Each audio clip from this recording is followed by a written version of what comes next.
Côté, on espère que tout le monde se porte très bien, que chacun vous avez démarré cette semaine en beauté, en pleine forme. Nous, on démarre également et on démarre avec la fondamentale ce matin sur les marchés financiers. Ce matin, on est plutôt le 16 décembre et on est lundi. On a pas mal d'annonces économiques majeures sur l'ensemble du marché, notamment les PMI, les PMI manufacturiers et les PMI services. On a le PMI manufacturier et services en Europe, en France et en Allemagne. Et dans l'après-midi, nous avons le PMI manufacturier et services aux États-Unis. Ça va être des événements économiques majeurs qui vont impacter l'ensemble des marchés cette journée, notamment sur l'euro et sur le dollar. Donc vous avez ces annonces économiques là qui sont déjà passées pour cette matinée dans la zone euro. On a eu quand même des chiffres assez intéressants. Vous avez des chiffres très mitigés, hein. En France, on est sur du négatif pour le manufacturier et sur du positif pour le côté service. Ensuite, en Allemagne également, nous avons pratiquement les mêmes donnes. On a pratiquement les mêmes donnes. Également, vous avez ça au Royaume-Uni. Voilà, c'est pratiquement la même chose. Pour le manufacturier, on est en négatif. Et pour les PMI services en zone euro, on est plutôt positif. Donc, c'est assez intéressant. Toutefois, ça n'affecte pas tant que ça. Euh, Ce matin, ça n'affecte pas tant que ça les actifs sur l'euro. Ça n'affecte pas. On n'a pas eu de très grosse volatilité. Donc, ça reste à voir. Dans l'après-midi, on verra avec les PMI manufacturiers et services aux États-Unis. Si on aura assez de volatilité, je pense que déjà l'ouverture des marchés en prélude avec les annonces économiques de la semaine, du reste de la semaine.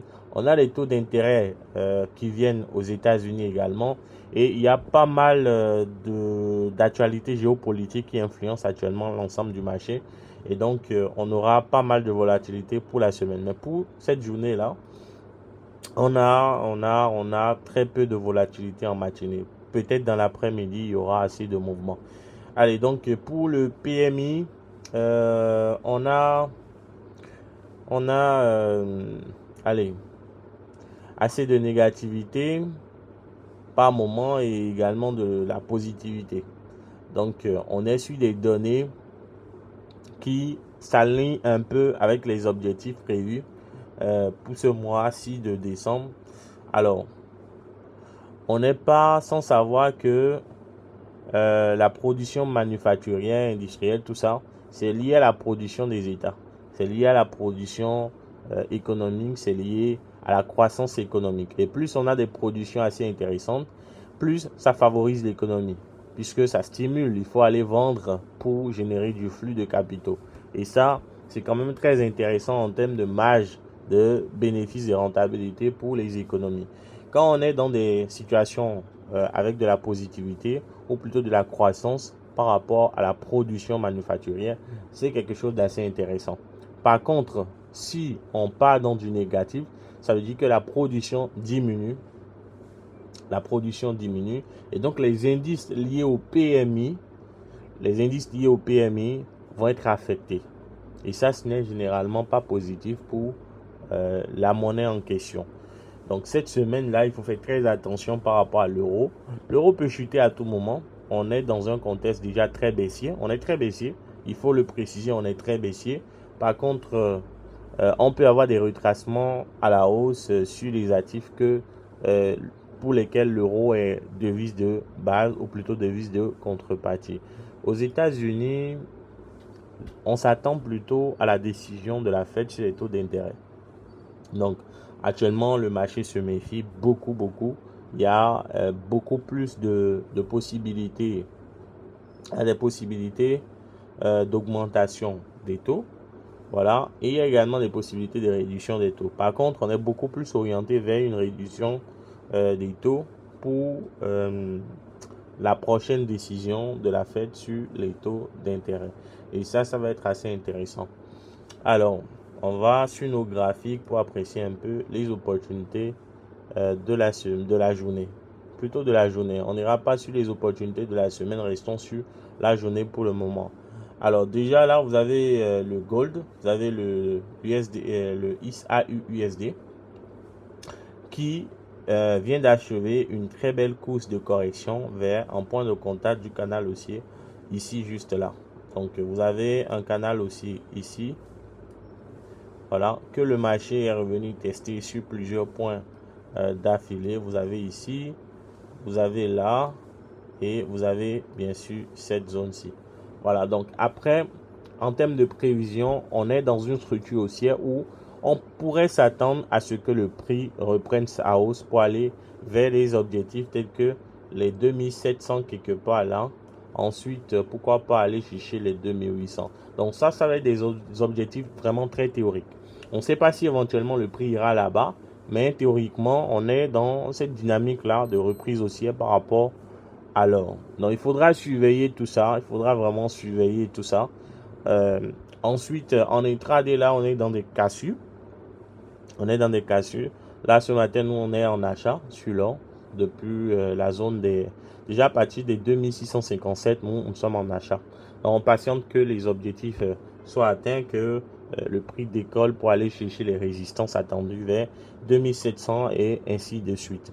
Alors, d'autres opportunités, nous avons le GBP USD également qui nous offre un beau rebond technique ce matin sur la zone de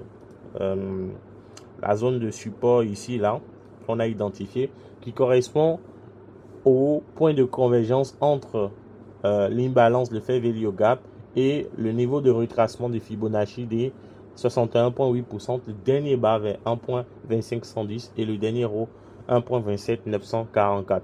Donc quand on fait la projection du Fibonacci entre les deux niveaux là, on identifie un point de fin de retracement optimal entre juste au-dessus plutôt donc du 4 heures fair value gap là au niveau de prix des 1.26193, donc pour ne pas dire 1.26200. Là, le prix, il est revenu la semaine dernière, le vendredi, on a pris pas mal de profits sur près de 35 pips. Après là, ce matin, avec l'ouverture des marchés, on est dans un rebond technique avec des possibilités d'aller chercher donc les résistances tout au moins dans cette zone-là. Et pourquoi pas aller chercher très haut, beaucoup plus loin là. Voilà, donc ça va être les objectifs potentiels. Théoriquement parlant, en tenant compte seulement du price action de ce que le prix fait là actuellement. Par contre, sur la dynamique allez, long terme ou plutôt moyen terme, on est sur une opportunité, on est sur plutôt une dynamique baissière. C'est-à-dire qu'on a des bas de plus en plus bas, des hauts de plus en plus bas. Donc ça sous-entend qu'il faut plutôt surveiller aussi des possibilités d'invalidation de cette hausse-là et donc de poursuite de la baisse sur le moyen terme. Et ça va être des opportunités qu'il faudra surveiller. Si éventuellement le prix revenait chercher les résistances dans cette zone ici, alors là, il faudrait faire très attention parce qu'on aurait peut-être des possibilités de reprise de baisse. Voilà, donc ça va être une opportunité ou des opportunités qu'il faudra surveiller très bien sur le GBP USD. Alors, l'Eurocad ce matin, nous sommes en achat. On a eu un signal acheteur avec le système Ichimoku. Par contre, c'est un signal qui ne tient pas compte forcément des principes du price action, mais qui tient compte plutôt des principes du système Ichimoku. On est dans une convergence totale des unités de temps. Déjà en 4 heures, vous voyez qu'on est plutôt libre. Là, vous avez le prix qui est totalement libre. Et on est également dans un signal principal où on voit clairement que le prix a cassé juste sur ce niveau-ci la Kijun avant la Tenken pardon en orange là avant de casser à la Kijun dans le sens de la tendance de la nouvelle tendance haussière. Et on voit clairement également la lagging qui se libère là, la lagging qui est en vert, qui est en train de se libérer, qui est déjà libre, pratiquement, qui est totalement libre. Là, il faut simplement donc que le prix reprenne sa hausse. Donc ça, c'est l'unité de temps H4. Si on va dans des unités de temps beaucoup plus élevées comme le daily également, on voit clairement que le prix est un peu dans légèrement sous un twist. Ça, c'est un twist. Donc un twist, c'est plutôt un niveau de support résistance. dynamique avec le système Ichimoku qui peut laisser le prix passer rapidement, soit à la hausse, à la baisse, selon l'orientation. Dans notre cas ici, c'est plutôt un twist orienté dans une continuation de la hausse. Et justement, si nous partons plutôt en hebdomadaire, on aura une confirmation de ce que nous sommes déjà dans un signal principal, mais en hebdomadaire. Là, on est dans un signal principal hebdomadaire. Vous avez la cassure de la Tenken là, voilà, ici, et vous avez la cassure de la Kijun là. Donc, double cassure des paramètres du système Ichimoku. Et ça s'arrête pas là. Vous avez la libération de la lagging span juste là, qui est totalement dans le vide. Et ça, sur plusieurs week-ends d'affilée, on a déjà 2 week-ends d'affilée où le prix s'est libéré à la hausse. Donc, éventuellement, cette semaine, l'euro CAD pourrait donc entamer une poursuite haussière, aller chercher les résistances des 1.51. Pourquoi pas aller chercher beaucoup plus loin jusqu'à cette résistance totalement en haut là vers les 1.55. Donc ça va être des opportunités plutôt très long terme. On sera en train de surveiller tout ça. Pour le moment, on est en achat. On est en achat sur le moyen terme. On surveille l'opportunité d'achat, de continuation de la hausse. On va en profiter. Et voilà, donc ça fait une opportunité qu'on surveille rigoureusement pour le compte de cette semaine, avec des possibilités d'atteindre vraiment près de 200 pips facilement avant le vendredi. L'USDJPY, alors l'USDJPY également, nous sommes dans une reprise de hausse. Nous avons identifié la cassure des cassures des derniers rows dans la dernière structure de baisse. Ensuite, là, dans l'extension haussière, on identifie un niveau de support price action en 4 heures qui nous permet de prévoir une reprise de hausse si éventuellement le prix revient chercher le support en question vers les 152.375 ou plutôt 152.400. On surveille donc la prévision de retracement vers ce support pour nous positionner à l'achat, aller chercher ensuite des objectifs des 154 voire 155 500. Donc ce sera tout pour débuter cette semaine. Ce sera tout pour débuter cette semaine. En description, vous avez le lien pour rejoindre notre canal Telegram public. Et également, surtout, n'oubliez pas, vous pouvez venir vous abonner à ma page personnelle TradingView où vous allez pouvoir suivre mes analyses et également me suivre de façon rigoureuse. Vous pouvez également m'écrire directement. Dès que vous rejoignez notre canal public, vous aurez un lien dans les messages pour m'écrire, me soumettre vos préoccupations. Si vous avez des préoccupations, bien sûr, vous me les soumettez et moi, je vais me faire un plaisir de vous répondre. Les amis, ce sera tout pour cette journée. On se retrouve demain dans la rubrique La matinale Forex de demain pour voir un peu, apprécier les opportunités que la journée de demain va nous offrir.